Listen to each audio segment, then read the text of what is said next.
Hello, and you're very welcome along to another edition of the JMAC podcast. I'm John McMahon, and of course, this podcast is kindly brought to you by orgarech.com. Use my promo code JMAC podcast to get 15% off on the website. And tonight, I'm joined by Kevin Kennedy and Killian Whelan to talk about this weekend's Tailteann Cup final and All Ireland Senior Football semi final. So, really looking forward to chatting, lads, tonight. Good to see you, lads. Killian Whelan, how are you? Good to be back, John. I felt there's apparently a bit of a clamour for me back down in Kerry to be back on. So here I am. I said I better come back and give the fans what they want. To say the least. To say the least. Mr. Kennedy, how are you? I'm good. I'm glad to see Killian's getting the desired response. There's probably a petition to get me off, but we crack on and we go. Absolutely, lads. Over the weekend, of course, we had the hurling. So did you just get to take in the hurling over the weekend, Killian? Yeah, look, fascinating performance again by Cork. Look, they're going to be hard stop, but the one team that might be able to upset them might be Tipperary, just because I think they'll just throw off the shackles. It could be high scoring. You could be looking at, I'd say, one of the biggest scoring All Ireland hurling finals in history, potentially. Because if Cork have potential as you see against them, but they could score at least 4 or 5, and Tip could get the equivalent. They're just that kind of mercurial. I do know, obviously, a lot of Cork fans are probably happy it's Tipperary and it's not Kilkenny because it's just a history thing and whatever. But look, first ever All Ireland final meeting between the two of them, and like Tip to me have nothing to lose. Cork have an awful lot of pressure on them, and they're carrying a little bit as regards from last year and that. But I think that hurt might be ultimately enough for Cork. I'd be surprised if Cork don't win it. Yeah, absolutely. Well, two good games over the weekend, and obviously Cork done Dublin no good there at the weekend, and obviously probably that'll do Cork no good going into the final. Obviously Cork very good like yesterday, and obviously Tipperary beating Kilkenny. So, good weekend of hurling, make no doubt about it. A bit of housekeeping, obviously, to take care of before we get going with the pod tonight, lads. Raymond Galligan has stepped aside as the Cavan senior football manager after 2 years in charge. Obviously, the news was released earlier on around lunchtime today, and obviously Ray, as I said, due to work commitments and so his family getting older and bits and bobs like that, he has had to step aside. And obviously, Cavan and myself, I was happy, obviously, with Ray. In fairness to him, he took the job on after going in straight away from playing, and he renewed a bit of confidence in a lot of players. He got some famous results, and I think he could be happy with the 2 years that he had. He has them in Division 2 for next year. Who knows what we can do next year with a new manager, but it'll be very interesting to see. But obviously, Mr. Kennedy, the news when Ray Galligan stepped away. Yeah, I'm sure people in Cavan weren't too happy. I mean, that's basically a small company has been made redundant with the 69 staff in the backroom team, that have all now been put out of jobs. But no, look here, he'll be back in Cavan hot seat one day, no doubt. He's very young still. Finished off playing straight in 2 years. I mean, people think a job's easy. It's not an easy job. This is an easy job sitting here criticizing and critiquing and saying here's what they should have done. Hindsight's a bloody wonderful thing. But Ray can certainly go away, take his time to say whatever he wants to do next. I wouldn't be surprised if you seen him back in the Cavan hot seat whenever his kids are a wee bit older, maybe in the next 15 years or so. The fella knows what he's about. Be very interested to see Mr. Whelan. Yeah, no, I was impressed with Raymond. I agree with Kevin there. He always seemed to be a guy that knows what he's about. And obviously, look, in his day job, he's managing groups of people and managing that center, for adults. So like he, as I said, he probably just wasn't able to combine everything. Now maybe that's an easy way out, and if Raymond Galligan appeared in some other job, you wouldn't be surprised either, inter-county level. But I'm going to take this one, that it's trust Raymond. That's the point that it's at. That it's just trying to marry all aspects of life is extremely hard. And as Kevin rightly said there, it is, and it's easy for people to sit back and flake a manager, from behind a computer screen and through social media and everything like that. These.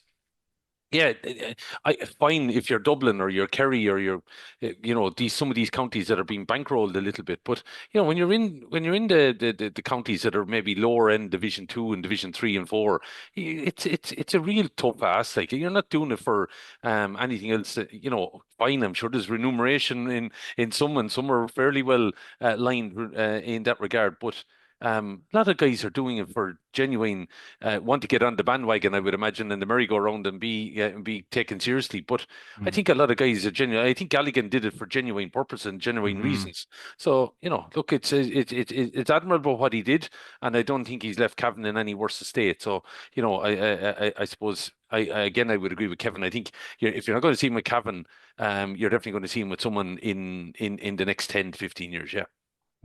Yeah, be definitely very interesting. It kind of brings back that point of, like he put in so much to Cavan football, like from a playing end of things, he played for Cavan for about 14 or 15 years. He managed them for 2 years. So I would like to think he kind of goes away now. Maybe he goes back to his club now for the club championship, just has a bit of downtime. Maybe he spends a bit more time with family. I'm presuming that's what he wants to do because in fairness to him, like, and I know Ray, like a large part of my life, he's an absolute gentleman, and any dealings I have with him, like he's such a nice fella. He's a lovely, lovely way about him. And it goes to show Kevin, obviously, the demands of intercounty management, and a lot of people say you nearly need to pack in your full-time job to do this county management these days. Kevin, it's getting that, I suppose, hot and heavy.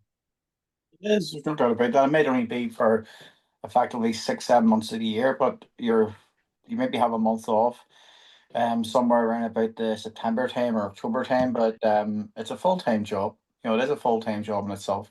Very difficult to do. It's enjoyable. Don't get me wrong, it is enjoyable. You hear about Geezer, and he says it's almost an addiction, despite the sound and the noise that goes on outside.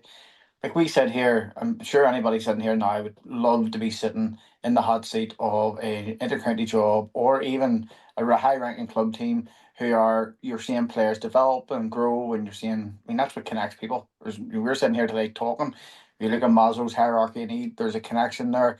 Jesus went off on a fucking tangent here now, but basically, you have a purpose. It's not your why; it's your purpose. And the purpose for Galligan, he thought, his time as a manager, his time as a player, he's taken that on. Geezer was always going to be a manager, probably not a brilliant coach, it was always going to be a manager. So many people are left with a void after football whenever they're playing. The only way to scratch that itch whenever you can't play anymore is to go into coaching or managing. And unfortunately, for people think it's an easy transition. It's not. It's certainly not. Anyone who is going into coaching or management with absolutely no experience in management, particularly nowadays, different in the 70s and 80s and all that jazz that goes on with it. But now you need to know what management is. You need to know that management's different from coaching. You need to be able to don't forget there's players there, even the likes of Ray Galligan, who would have played for, but a lot of those Cavan men, friends of his, they're the hardest. Seeing in most teams fall out in terms of employment. Whenever someone gets promoted, a peer gets promoted, and they have to start managing what was their friendship and that means making difficult calls. It's not an easy task, but no doubt it's an enjoyable task. That's why people are chopping at the bit to get into it. Yeah, no, look, fair play to him, and obviously we wish Ray Gallagher and his family the very best luck in the future. No doubt, as Killian and Kevin have just said, we will see that man back along the sideline in the not so distant future. But I would like to think he's put so much in. I would love to see him just relax and take it easy. But who knows what the future holds for Ray Galligan and his family. And lads, we will crack straight into the action this weekend in the Tailteann Cup final on the 12th of July, this Saturday in Croke Park. It's Kildare against Limerick on RT2 at 2:30. So this is going to be a really exciting game of football, Killian, you would like to think, in the Tailteann Cup final. It's the penultimate end of this competition, and this competition is growing legs all the time. And as I keep saying to you, Killian, the PO around it, we need to keep driving it. We need to keep building it. But looking forward to the final this weekend. Yeah, and I suppose it'll be 3 weeks, since both of these teams would have entertained us in Croke Park. Well, one team did, I suppose the others. It wasn't a great fare between Kildare and Fermanagh, but I'd imagine two teams would have probably locked themselves away and got any niggles and everything sorted out, and will be coming in their, as I said, in the best form that they can into Croke Park. I'm sure.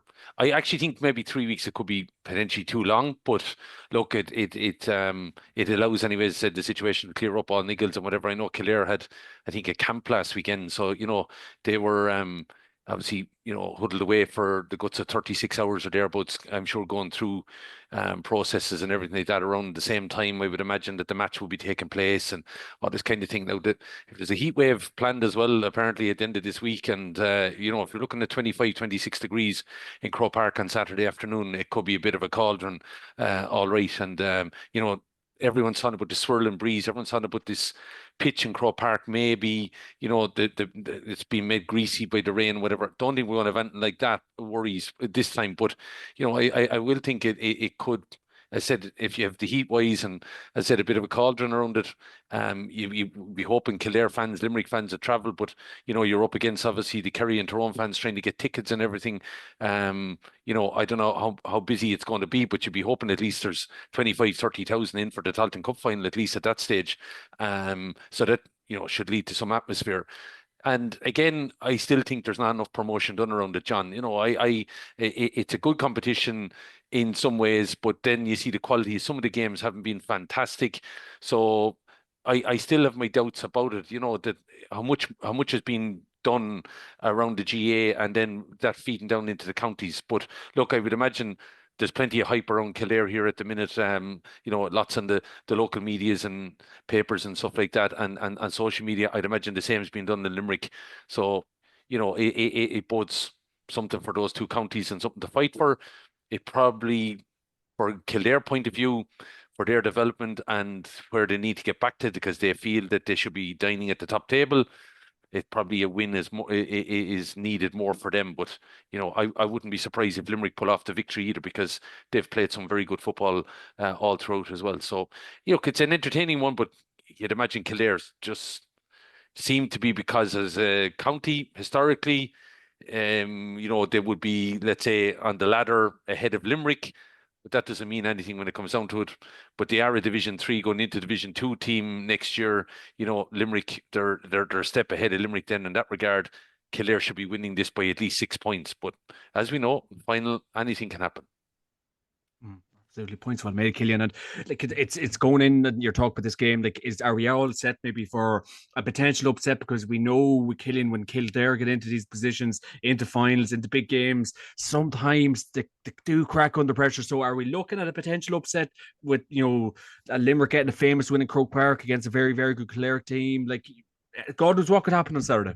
Yeah, God knows. But look, what you be hoping is that Limerick come out and don't do maybe a Fermanagh on it, and that the occasion gets to them, or that they get stuck in a rut on a plan or something like that, and it doesn't work out, and then they're not able to take themselves out of it. You could have. I don't think Limerick are going to do that, though. I don't think, they're going to be set up in that regard that they will.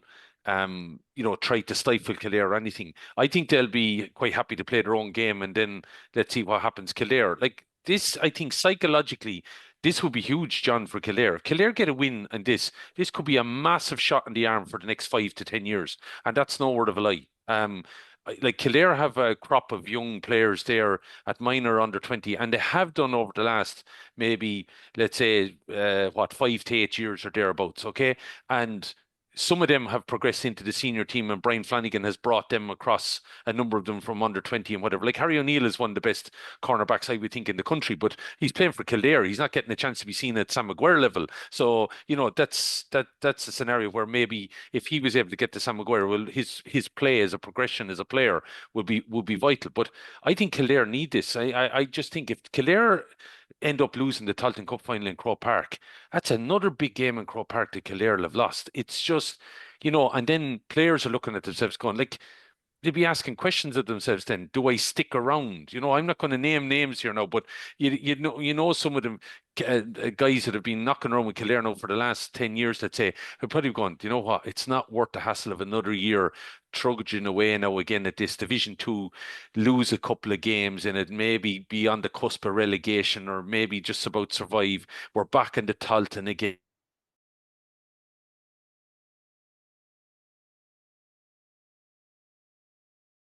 Oh, I'm going to give Sam Maguire a go here, and maybe help this team to progress under Brian Flanagan and get them established at Sam Maguire. Like next year, Kildare shouldn't have any hopes at all other than they don't get themselves falling back down to Tailteann Cup. They need to be, establishing themselves in Division 2 and holding on to Sam Maguire. That's what they should be, the target. But they have to win on Saturday.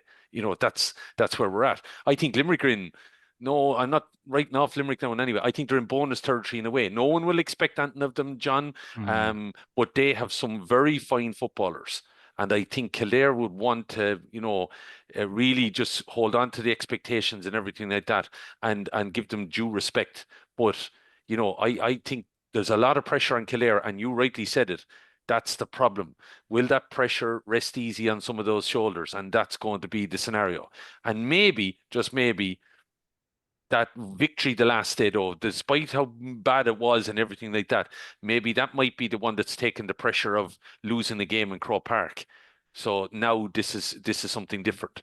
And look, I know a number of these guys and known Brian particularly well over the last 20 odd years, whatever. I hope to do it from that selfish front.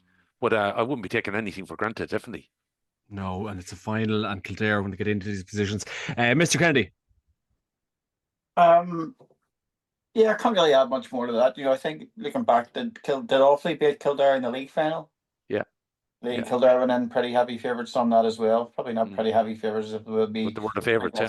They were favourites for it. So nothing's without their call. There's a guy in the Limerick coaching staff, Evan Tully.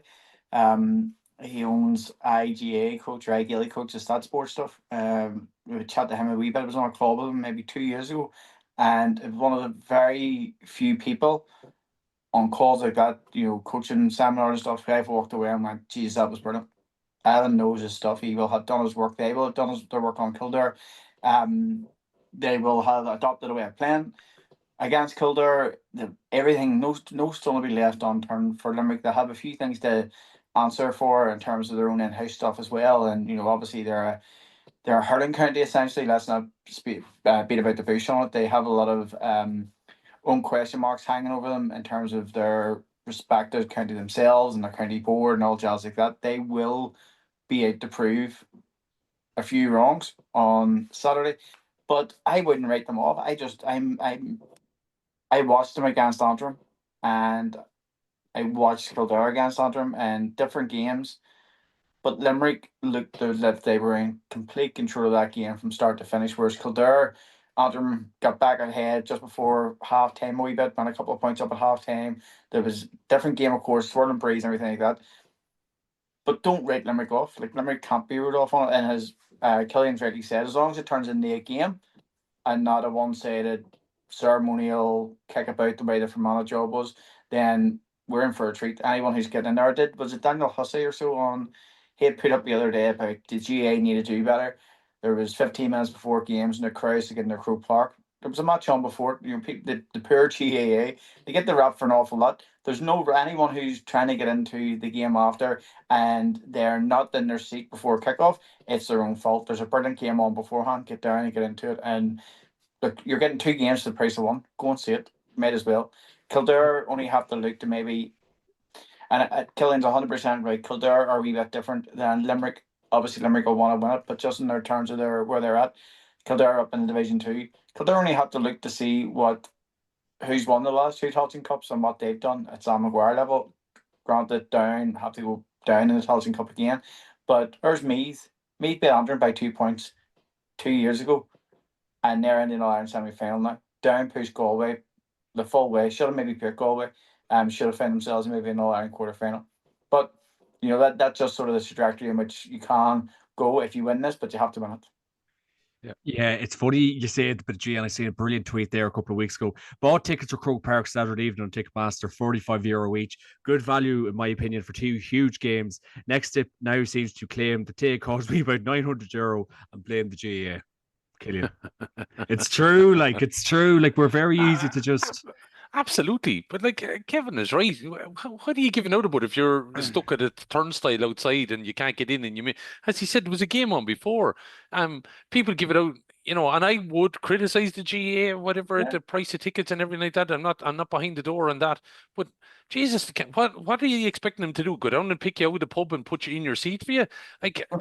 Come on, seriously, it's. Even the other week we went up with Johnny Murrah missed the first half of the Galway game because he was stuck in traffic. It took me an hour and 20 minutes to get from Belfast to Dublin Airport. That flyover where you go, there's an hour and 20 minutes. Johnny was stuck in the motorway for 2 hours and 15 or 2 hours and 20 minutes from South Armagh. Why? Because he left at 12 o'clock. I left at 10 o'clock. You just cut your cloth and but Johnny messed around all morning. He was doing far too much. Johnny was doing what he was. No, he just messed about the whole morning. But I think we are, as you, Kevin, as you rightly said, we are very easy to just play. Everything just seems to be Was GA's there fault. somebody last year who said it was like a bloody Taylor Swift concert or something in Croke Park, and the big ticket queues for it, and says it's a disgrace that GA need to do better. Yeah. Taylor Swift, yeah. Mm, Oh, yeah. Some concert was on anyway. Oh Yeah, no, God. I agree. I think it was Kevin, something like that. All right, and they were blaming the GA, but the queues, like seriously, yeah. Uh-huh. Like, look, I'm not telling Kerry and Tyrone fans what to do, but to me, the Tailteann Cup finals over the last number of years have just been entertaining. I know Tyrone are down hockey leash, but in a semi-final, and then obviously they had it their own way. But the Meath and Antrim game, a cracking game, and there have been ones before that. So like. 2022 was useless. Yeah, okay. Who's it? Cavan and Westmeath. All right, yeah. We were best. Yeah. I was actually going to give you a pass on that one, John, but look, I go with Kevin again. I think look what's happened Meath. Look what's happened Meath. Now, I saw a couple of those guys. I think I said it on this podcast 2 weeks ago, John. Your Matthew Costellos, your Morrises, your friends, these guys.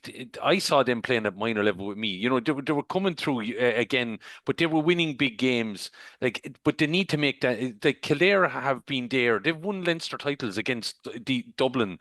The people would have been a barometer for. They have good underage success. They've won All Ireland under 20 titles. They should be, as he said, at the top table, but they're not for their own frailties or whatever it might be, inability to hold on to manager who was heading them in the right direction, just commitment levels or whatever it might be, and also maybe bad decisions at county board level. But they now have it in their own hands, and I'm sure that's what Brian Flanagan. I'm sure he's trying to release the pressure, but there is that step. I would imagine Kevin Feely and one or two others will be thinking, "This is our moment. This is our chance. We need to take it." And it's not going to be given to them. But the one thing that might point that Kildare will win this game is that Wicklow were within striking distance of winning that. And I think if you were putting Kildare and Wicklow, you'd be fancying Kildare would take Wicklow. Wicklow had that game in their hand, and they just maybe took the eye off the ball, and Limerick came with a flurry and got over the line. The other thing, though, that you might knock back at saying that it wouldn't be Kildare's day is that Limerick have won a national title in Croke Park this year. So, Kildare haven't been able, in the league finals Kildare have been at, since they won the Division 2 title against Tyrone, they've lost every National League final they've been in. 3 of them, I think, in all. And that's massive. I don't care. Big games, big day at Croke Park, you have to win them. And that might be the only thing. And some of those guys, John, that are on that pitch on Saturday have been involved in those finals. So will that come back? It's going to be very important. That opening quarter is going to be huge, I think, from the intention point of view of what Kildare want out of that game. Mm-hmm. Yeah, no, really looking forward to it.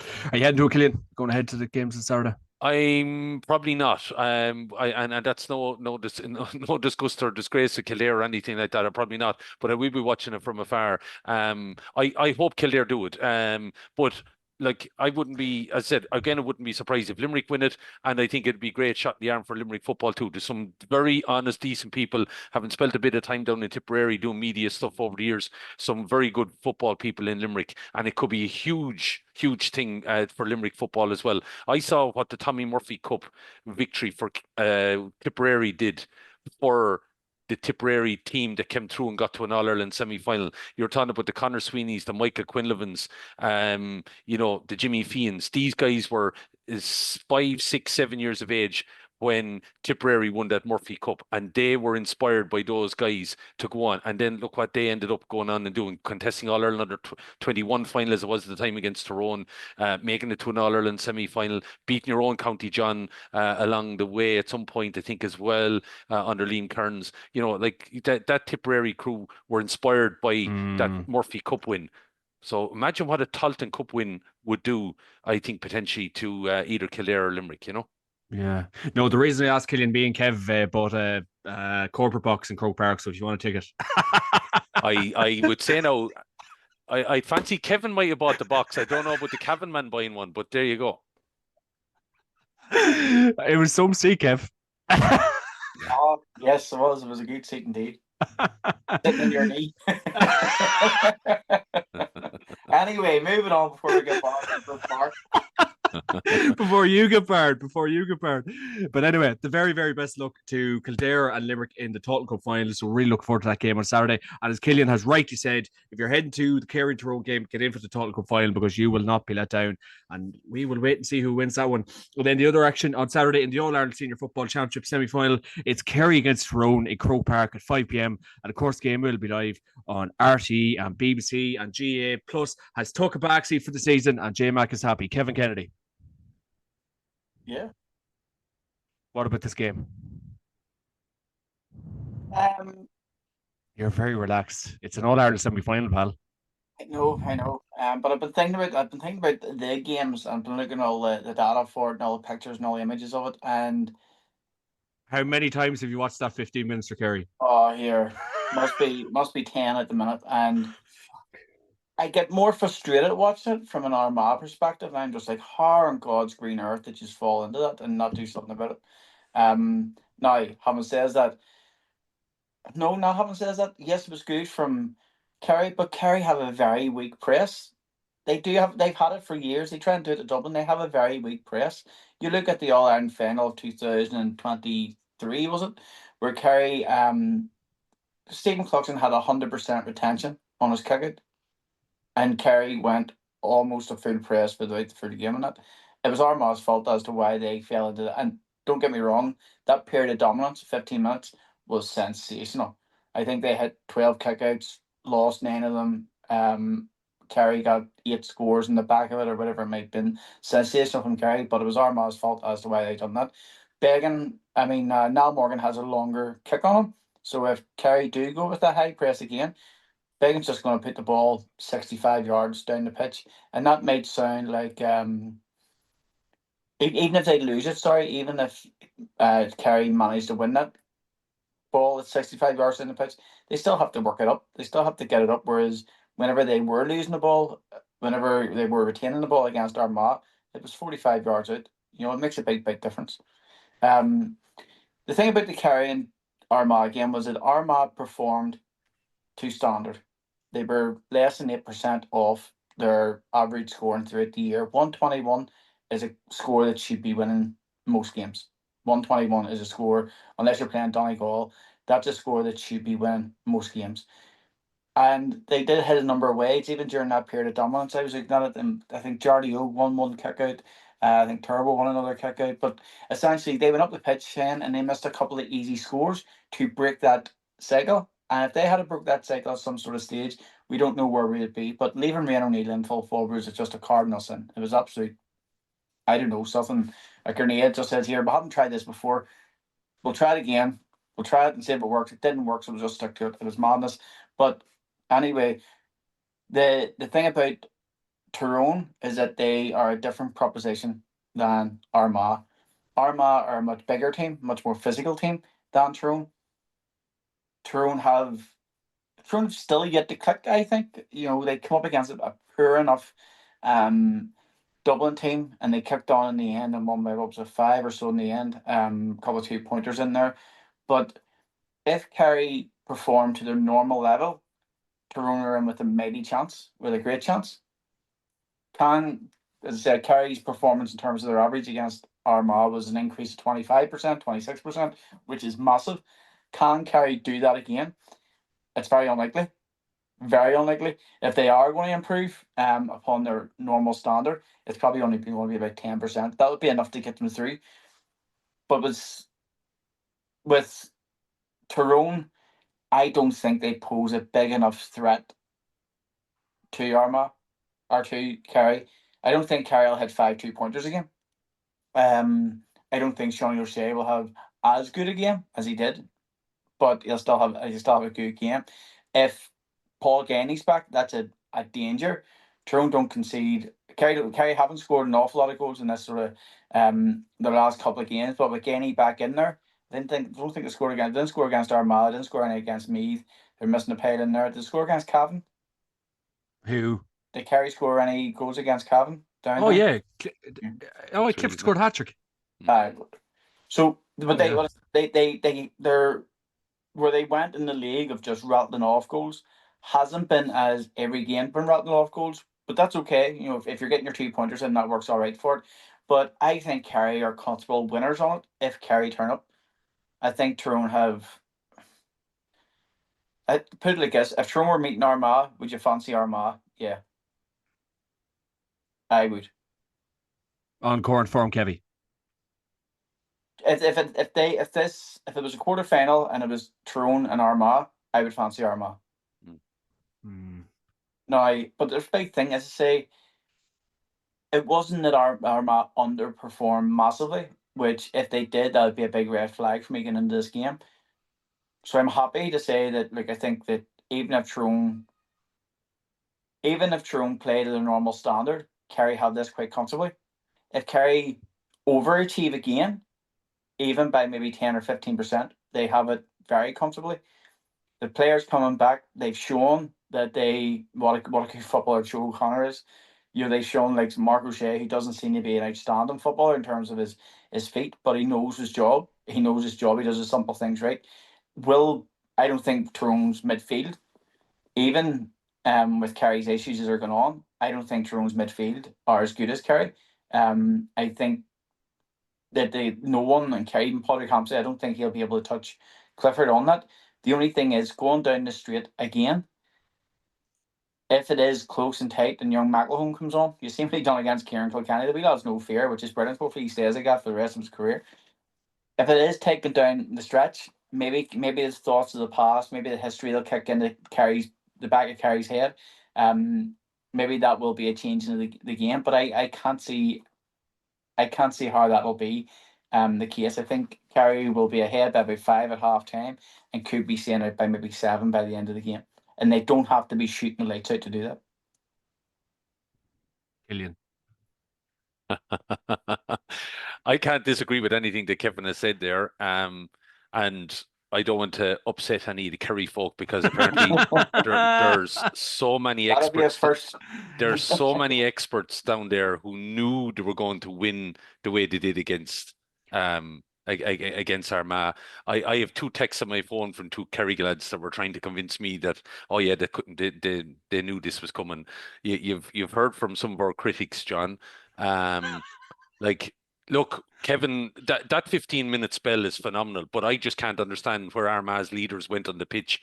Surely there should have been, someone took a black card or a yellow card or something to stop the momentum. Just kill the track. Give us 50 seconds, a minute to get the breather here and get together again. I like, it was like the whole thing collapsed on the sideline and on the pitch. It was just a phenomenal, like, with Kevin's experience here, I'd love to go back and break that whole thing down in regards, like, even psychologically, never mind the stats as regards the moving the ball and possessions and everything like that. But it just seemed to be just like a complete capitulation. And it was like someone had a overall control and someone hit the reset button on the PlayStation. Like that's what seemed to just happen. And it was phenomenal to see lads who were gliding off the park, last year. And even, don't forget, John, Armagh were 5 points up. I was just about to send you a message going, here we go, because I had been bold enough to make an assumption here, in the previous podcast that I reckoned Armagh were going to wipe the floor with Kerry. And, and then it completely changed. But obviously, as I said, those Kerry experts knew it was going to happen. They knew the impact that Paddy Clifford was going to have. They knew Sean O'Shea was going to obviously, come back off his injury. And listen, I reckon that guy, he probably doesn't get the attention that Clifford gets. And I think, I'm hoping in 20, 40 years, 50 years time, he's talked about as well as much, because I think Sean O'Shea is a fantastic footballer. Preach it, Killian. Preach it now. But did anybody see him having the game that he was going to have? Absolutely not. Sure, No. like, there's no one in Kerry, unless you were on the inside track. Oh no, Kev didn't bear this. Kev had a man of the match, 14-1. Okay, well, fair play to you, Kevin. Fair play to you, Kevin. Well, but like, when you're looking at injury and everything that was he was dealing with, unless you were, I suppose, in the inner sanctum and you were seeing how well he was moving in training, well, then you probably could foresee that what was going to happen. But like, he was 14-1 to be player of the match, so that would tell you that people didn't see that he was going to, as I said, have the day that he did. But to me, I'm going to still hang on it, John. Armagh lost that match more than Kerry won it. Kerry went out, yes, had a 15-minute dominance, but like, I still hold it that if Armagh had been in any way able to arrest that movement there, I still think they would have won the game. And I'll probably die by the sword now when the Kerry lads below, when they win the Sam Maguire and they're coming down through Kildare on the train or something, and they'll probably slow down just to give me the fingers or something, you know. But like, and they'll definitely say it to you in person, Ken. oh, gee, I can't wait. I can't wait for the two individuals to text me on the day to win it. But but like, me and Kev said, keyboard warriors get on to us, and I've seen some keyboard warriors in real life, and do you think they'll say anything to you? No, they don't. So please shut the F up. Please and thank you. Coming back to it though, and again, I'm going to back on Kevin there. Kerry would probably have to drop significant percentage, and Tyrone probably have to play 15% better than they did against Dublin. Would that be fair enough to say, to beat Kerry? You know, so like, I'd love to, and I said it too during the day, John. I'd love to hang this hashtag of Tyrone treble, because after the minor and under-20 win, the hoodoo over Kerry that they have, the performances that they can have in Croke Park, they won an All-Ireland a few years ago and not playing well, and now, you know, they're not knocking the lights out, and yet here they are, literally 70 minutes, 75 minutes from an All-Ireland final appearance. So like, it's maybe the romantic in me would only love to see, you know, something upset the kingpins from Kerry, but I can't see it. I think, you know, Paddy, a couple of more weeks now under his belt, training sessions. You know, you're looking at obviously Sean O'Shea flying, Clifford, as you know, but they're going to be obviously watched to some extent, and it'll probably be somebody else at throw up. But I just can't see. Again, I go back to Kevin here and his knowledge and experience. The spread of scores that Kerry had as well. Don't know whether we're going to be able to see that appear. Again, it would be phenomenal to get that kind of spread. You know, Gavin White, will he kick 3 points again? You know, that kind of aspect. Will they have that kind of involvement? Let's say it's going to be hard to see, but I still think they'll have enough to beat Tyrone. Yeah, looking at the Tyrone performance in terms of Dublin, I think I was looking there now. They had 47 phases of play. 33 shots on that, which is 66 shots, 66% phase to shot. That's borderline good, just about good.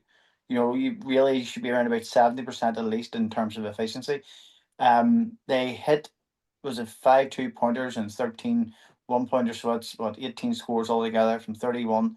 That's about 55% conversion. That's not good enough to be beating Kerry. Tyrone have to increase it. Now they're playing Kerry, they will increase it. There's a rivalry there's going on years and years and years. But all the numbers that I work on when I'm looking at performances, Kerry have to significantly drop for that. Now Morgan's a brilliant keeper.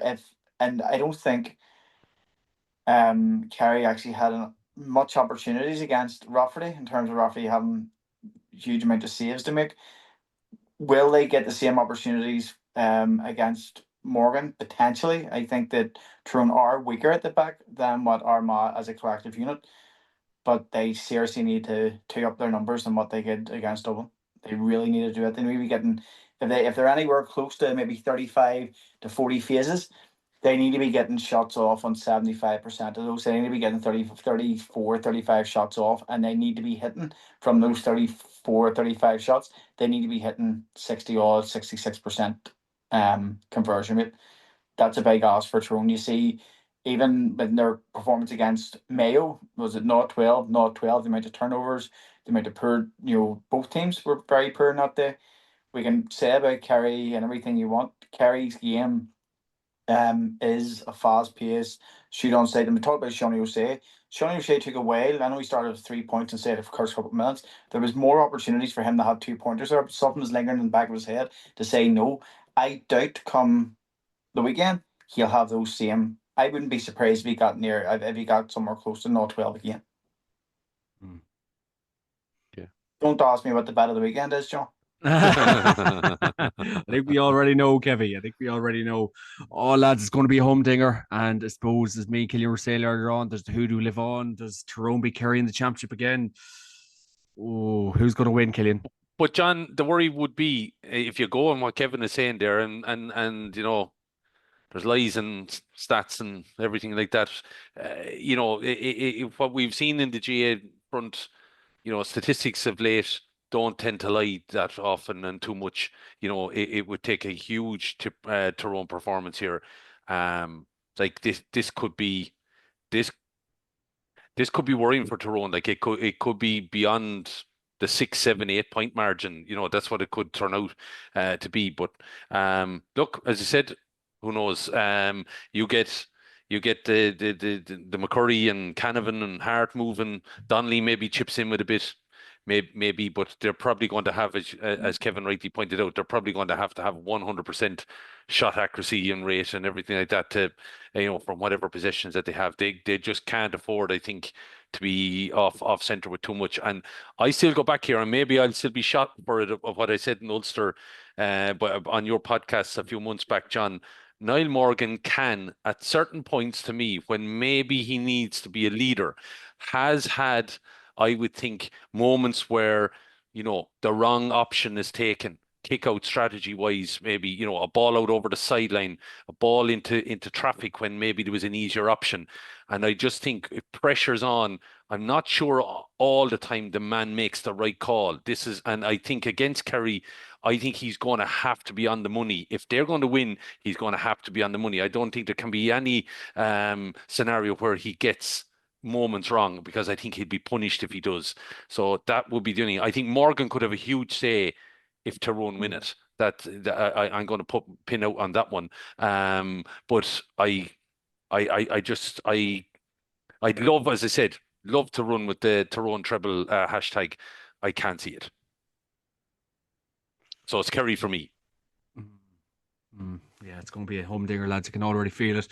Really look forward to that game on Saturday, lads, without a shadow of a doubt. And then the last game of the weekend, lads, on Sunday, the 13th of July, in the All-Ireland Senior Football Championship semi-final.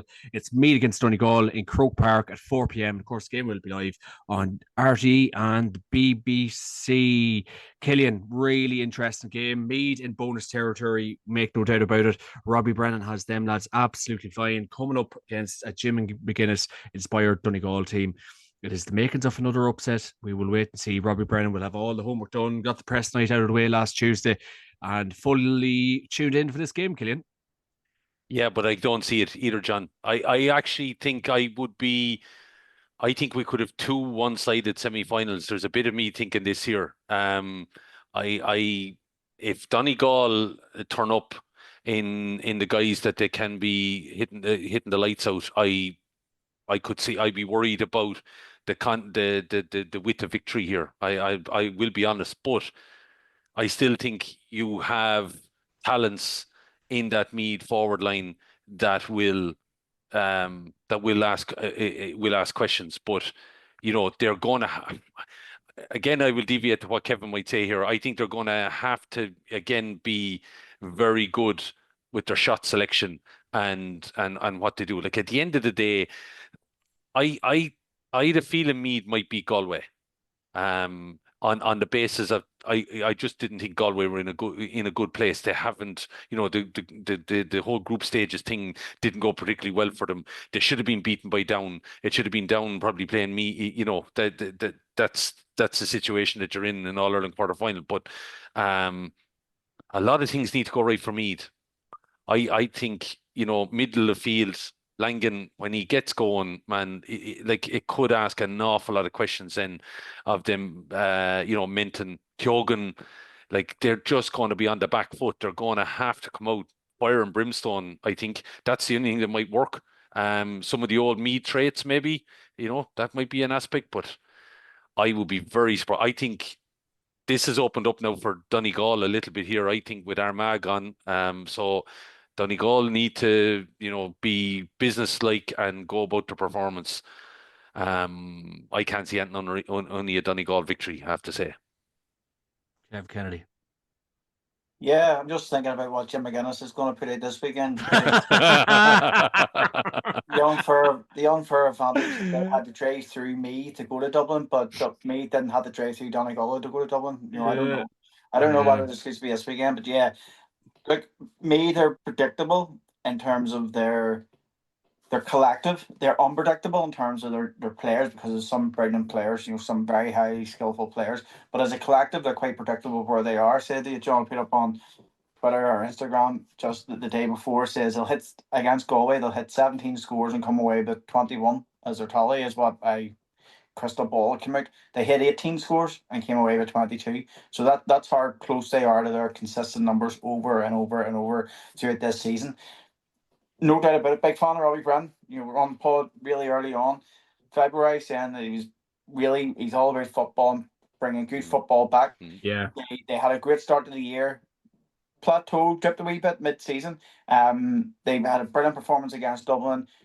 They'll regret not winning the Leinster Championship, but getting now where they are, you say, after losing the Leinster Championship, see where Louth have went in terms of their All-Ireland qualifiers. It's night and day, and fair play to them for doing that. They have a bright future in Meath, but it's not this weekend. They're going to hit roughly again 21 scores. Now, they didn't hit any 2-pointers against Galway, which has to be a concern. They got 2 goals in there. They had 16 points. So they didn't hit any 2-pointers. So it's not that they're not capable of hitting 2-pointers. Matthew Costello has a massive big boot on them. They just didn't do it that day. They could hit 4 or 5 this weekend, and that changes the complexity of the game. Donegal don't score an awful lot of goals. They also don't concede an awful lot of goals. So are they likely to get 2 goals against Donegal? 1, they'll be lucky if they get 1, I would say. So they're going to probably finish around about that 20-21 score marks as a tally. Donegal, on the other hand, Donegal were very poor against Monaghan in the first half. Then Monaghan got in for plenty of opportunities. I think Maganespy missed 3 on the bounce of each other. The game probably should have been a touch for Donegal at half time, and they were significantly behind at half time as well. But they regrouped and came out the second half, and they went to with Donegal to high efficiency, high shots. The amount of shots to score ratio was extremely high. There was no wastes. I think they had 3 2-pointers, but if you look on the graph to where it was almost on the white line. Whereas Monaghan were forced to shoot maybe around about the 45. Every yard you go back makes that shot harder and harder to hit. So Donegal will win the game. They'll probably come away with a tally of about 28, I would say, 28, 29 as a point collective. That's likely to be by maybe 2 or 3 3-pointers and the rest single points. They Meath are big, physical, imposing team, but it's nothing that Donegal haven't faced before. Donegal will not give me the same opportunities in terms of how they play the game that Galway did. Remember, me the game were consistent. They were roughly about 6%, -6% in terms of their +6% in terms of their average of where they've been, which isn't a huge difference. It's actually not even worth talking about. Galway were 28% negative in terms of their normal performance. That's massive. Galway did not turn up. Galway did turn up. They got off the bus, but their approach to the game was absolutely shocking. Why they started Shane Walsh from right half forward and Peter Cook and full forward and changed them around, all the messing about that was going on with that. Shane Walsh absolutely ripped Meath apart in defence on more than one occasion. It was over and over again, but he kept slipping. Whenever he went to take that shot, he kept slipping. He was getting away from the Meath defenders fairly easy. We were saying the amount of dummies he was doing, and he is a very talented player. He would have had, if that bit of rain hadn't came down beforehand, Meath wouldn't have been within touching distance of Galway. They defensively weren't good enough that day, but it was because of Shane Walsh continuously slipping. I think he must have slipped 5 or 6 times whenever he went to take that shot, and you could see the frustration on. But like it is what it is. I think it's Meath's bonus territory. There's no point being about the bushes. I can't see them getting anywhere close to Donegal, and it could be 6, 7 points comfortably. 6, 7 points comfortably. And again, you might marry it up. Monaghan, they beat Meath twice this year, I think. Once in the league, once in the championship as well. Very high scoring game. Meath conceded an awful lot. In one half of football, Donegal completely blew Monaghan out of the water. It could be a landslide. It could be. Mm. And Yeah, that's not what you want for me. That's we don't want that. We want they've done it. There's a credit to them. We can talk about stats and numbers and everything, but if anybody's seen, I think it was Louise Rogan, her son was up beside the Meath boy, and lobs and tears at the end of it. Just as you talk about your stats and your ifs, buts, and maybes, it means much more to people who are sitting there watching the game who followed me through the hard times, and it's good to see they're back. I'm glad to see they're back and sing their praises throughout 2025, and it's brilliant. But the you road hope. ends here.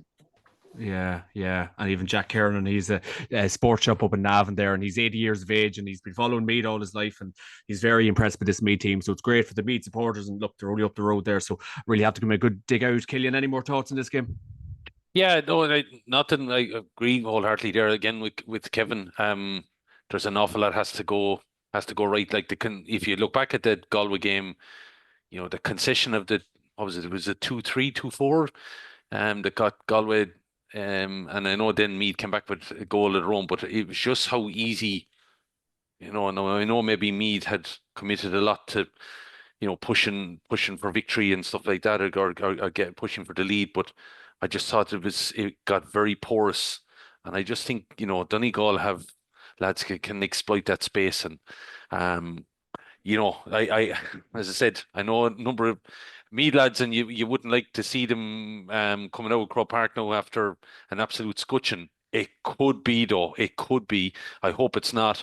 And I think for Leinster and everything like that, as a province, I think you need a very competitive Meath team, and that they're there, as I said, knocking on the door. But again, I agree with Kevin. Yeah, I think the run it finishes this weekend, and I think Donegal will march on, as I said, by minimum 6. Absolutely. And I suppose kind of Meath going into this would be with Robbie Brennan. Like, he has had such a terrific year with these Meath lads, Kevin, that can't be understated. And obviously losing Marty Corey and Joe Kwan throughout the year, and a bit of turbulence, but like, we can't praise that man enough for the work that he has done with Meath, because Meath last year, the year before, they haven't been great, Kev. So he's really got the show on the road there. Yeah, it's a style of football that.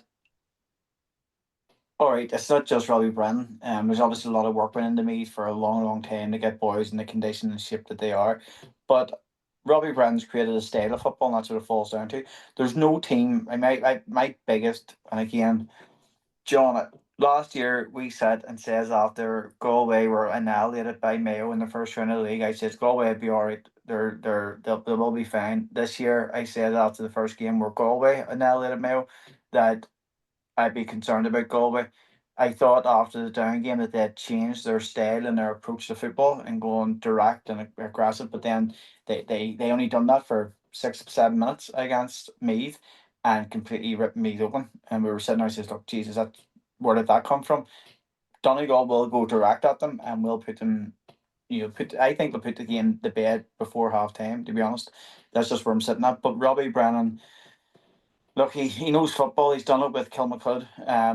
He's taken Kilmacud right to the top on that level, and they didn't play any shit football. Let's call it that. Any defensive, hiding behind numbers and stuff. They went and played enjoyable football, and thankfully, I don't like Donegal football. It just bores me. But it's fast. It's quick. They get the shots off. I didn't like the hurling matches at the weekend there. Maybe the closing stages of the Tipperary and Kilkenny game, yes, but at Galway, Hurling's got very much give a ball long distance, very efficient. Let's call it that, very efficient. And Donegal are super efficient. They don't have any. They still have Michael Murphy and they still have brilliant players in there. But very rarely would they take on a risk. Very rarely. It's all about efficiency. I remember last year City fell asleep during the Lions game. Meath aren't like that. Meath allow their players to be creative. They have some brilliant footballers in there. Players who are not afraid to take players on. They're not afraid to show their brilliance that is there, and that's what makes the football enjoyable as well. But they are very vulnerable in defence. Yeah, especially Jordan Marshall last day. There's not a chance Jordan Marshall is getting that space this weekend either, lads. Not a hope. No, but then unfortunately. But it goes back to they're confident players or skillful players. They have an abundance of talent in there, and thankfully, Robbie Brennan. We're not talking about how brilliant Meath players are. Where it wasn't so long ago where Rourke was saying we don't have any talented players really in there. It just shows you whenever you create the environment for players to shine, they do. Yeah, I think we touched on Mr. Rourke's comments last week, Kevin, and yeah, God, most barbaric comments I think I've ever heard. But look at Meath are reaping the words. Well, the very best luck to all teams this weekend. Really looking forward to the Tailteann Cup final and, of course, the All-Ireland semi-finals. It's getting that stage, lads, and we're really looking forward to it. Killy Whelan, bets of the weekend and players to watch. Gamble responsibly. Oh, Jesus. You know what's coming. I've told you this. Yeah, no, you know that. But I think it's going to be a green and gold weekend. I honestly think they're going to be the two teams in it. I just can't see potentially any upset. I still think Jordan might have a moment in that game. I still think we might see. I just think that guy got an opportunity to shine on the big stage and took it in Croke Park the last day. I wouldn't write him off, John, that he mightn't get the space, but he's still, lively enough to be able to maybe create something. So he might be, just as I said, just a name to, ultimately to keep a watch on. I'm still, I'll probably have to talk to Kevin a bit more about Donegal. I still, I agree with you on the efficiency element on that, and I just again would be aware of some of the talented footballers that they have. And I'm surprised we don't see more of Niall O'Donnell and Darrow Boyle being able to be given that kind of freedom, but obviously the model doesn't allow. But Jesus, you'd wonder if they were allowed to be given that freedom, would there be would potentially Donegal blow us away with some kind of football? I don't know. I just can this efficient model, can it ever meet a chink on the way? That's the thing. It may not meet it on this coming weekend, but maybe the All-Ireland final. It's sometimes efficiency. Yeah, it's all great, but ultimately, think back to Kerry going for 5 in a row and Seamus Darby. A moment, it just happens. It can all of a sudden, yeah, you're so efficient and you're so great and you're the best footballers and everything, but sometimes it just doesn't happen. I don't think it's going to happen this weekend, but Donegal have got to be careful. Just that kind of factory line keeps producing, that it gets them to the end and the ultimate of lifting a Sam Maguire. So look, to me, it's a Kerry. I bet at the weekend. God, you'd love to see Tyrone and Meath. I think it's going to be Kerry and Donegal. I think Jordan Morris is someone to keep an eye on, and maybe that battle who's picking up Morgan Rorty. That could be an interesting little battle between the two of them. So that's probably, if you're looking for names, that's probably who I would be throwing in the mix there. Absolutely, Kevin Kennedy. Yeah, no surprise. Sean O'Shea, man of the match. Probably not. Won't be getting him at 14-1 this time, Kevin. Not a chance. I'm not sure. He usually is hanging around about that price. Easy money. Usually around about double figures anyway. Yeah. And then Michael Murphy. That's probably just Michael Murphy. I go for man of the match. If they leave him in the square there, put him. When you see what Damien Comer done, the very little ball that he got, but whenever he got it, he absolutely tore me apart and created plenty of opportunities for Galway. And Jim McGuinness will watch that. They'll not bring him out around about the middle unless it's the wing kick out. Because Meath are actually decent in the middle. They're a very big physical team. But I go for Michael Murphy, edge of the score, and probably not come away with a big massive score himself, but he'll create plenty of opportunities for others. Better the weekend. That is it. Michael Murphy Murphy, man of the match, and Sean O'Shea, man of the match, double. Oh, be Jesus. Ooh. Yeah, and Kev's never too far away, lads. So if you're looking at a few pounds this weekend, listen to Mr. Kennedy and he will sort out. You must be author some. A Cavan man needing money, Kev. I shouldn't have opened my mouth. Just before we go, lads, the most important stuff. I was tagged in a tweet there last week with a young man called Leon from Ballyhaise here in Cavan.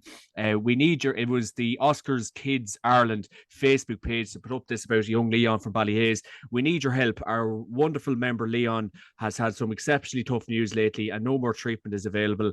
He has now been sent home and is with his loving family safe and comfortable. But when days get dark, it's so important important to create as much light as possible.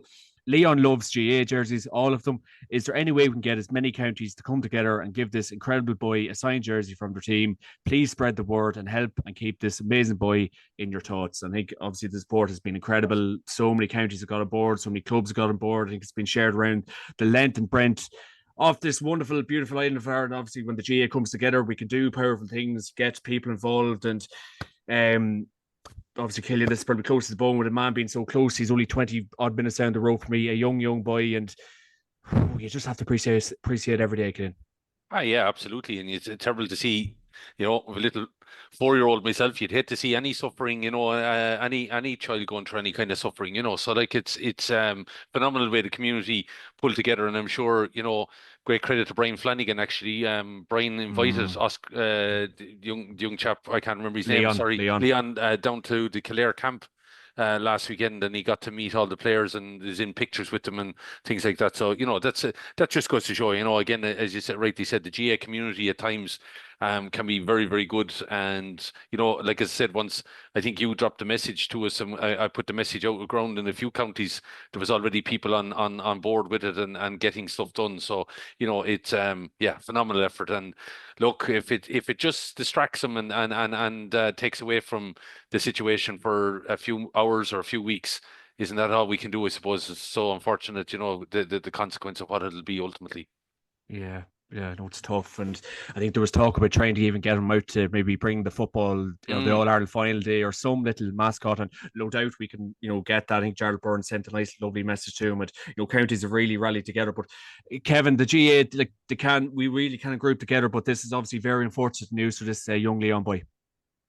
Jesus, John, don't even.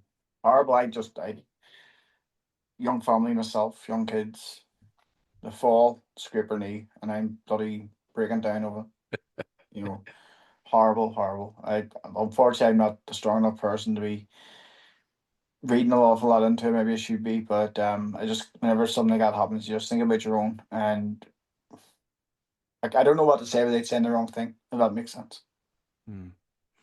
Yeah, well, obviously we'll drop the link in the link for this podcast. We'll drop it on YouTube, and no doubt he's coming in with loads and loads of jerseys. And look, I'd love every wish for the young boy to come through at all possible, if it means bringing out the ball on All-Ireland final day or just meeting Jarlath Burns or meeting David Clifford, and just as much as sport as possible. As Killian, as you rightly said, if it's a jersey, if it's a match ball, if it's absolutely anything, just to distract them for them couple of minutes. Oh, let's hope it does. Well, Leon, your inner thoughts, and you're a fantastic wee man, and I hope the family is finding strength in this difficult time. But hopefully the jerseys are flying in. Well, Killian Whalen and Kevin Kennedy, thanks a million for joining me this week. And of course, the podcast is kindly brought to you by orgarech.com. Use the program Gemma Podcast to get 15% off on the website. Lads, have a great week. Take care. Up Kerry.